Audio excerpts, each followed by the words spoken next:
Welcome, ladies and gentlemen, boys and girls, to the Dr. Ruehl Show. I'm your host, Dr. Franklin Ruehl, and today we critique the 1993 sci-fi flick Fire in the Sky, which details the abduction of a man named Travis Walton.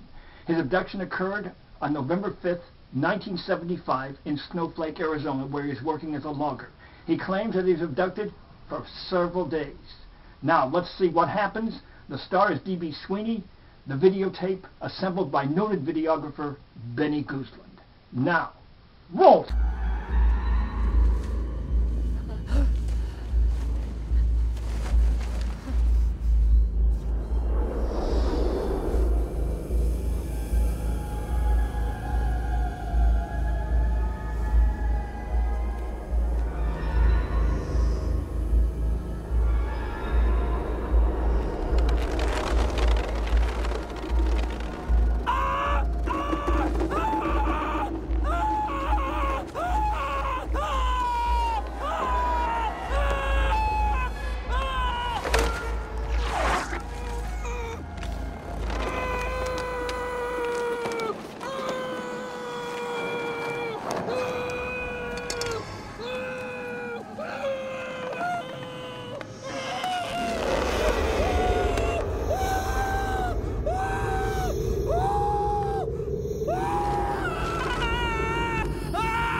Welcome back, and I think that was an excellent rendition of the Travis Walton case.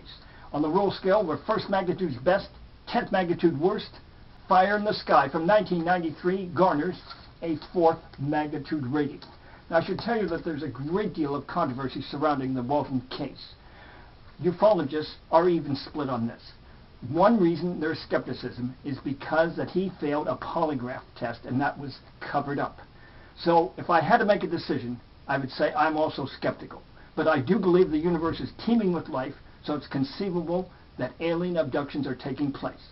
I've been present at 2 hypnotic regressions of abductees and was most impressed. Also, there's a study a few years ago by a professor at Georgetown University of abductees.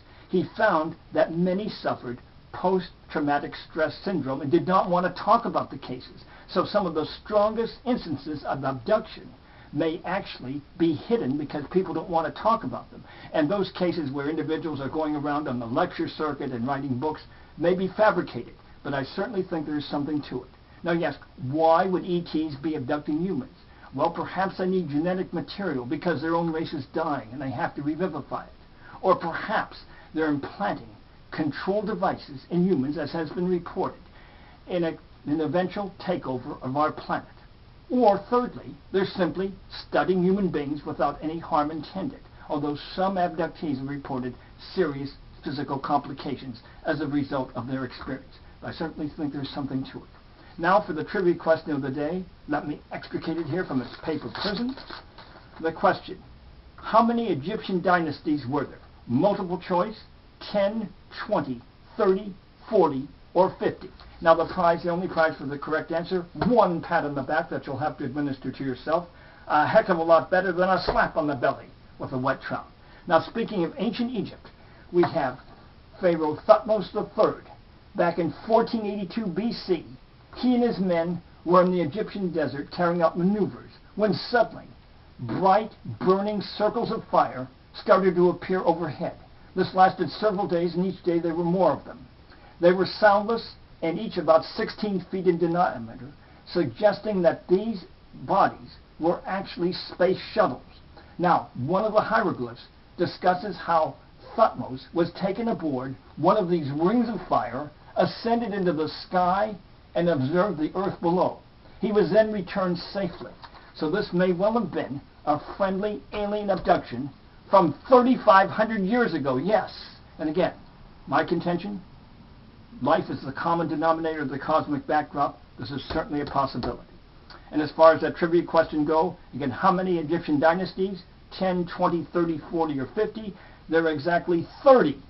Thutmose III from the 18th dynasty. There's an additional 31st, the Macedonian dynasty, which included Cleopatra and 6 other gals along the way, also named Cleopatra. How about that? Now, let's open up the Vault of Strange Deaths. It says, don't try to cheat your insurance company. This involves a man in Houston, Texas, who was going to slam his tractor trailer into a freeway post, jumping out at the last moment, and then claiming major expenses and injuries. Well, when he leapt out, he landed on his noggin, on his head, and was instantly killed. And he didn't collect a cent. That's why we say, don't try to cheat your insurance company. Thank you. Now, until next time, may the power of the cosmos be with you. Yes!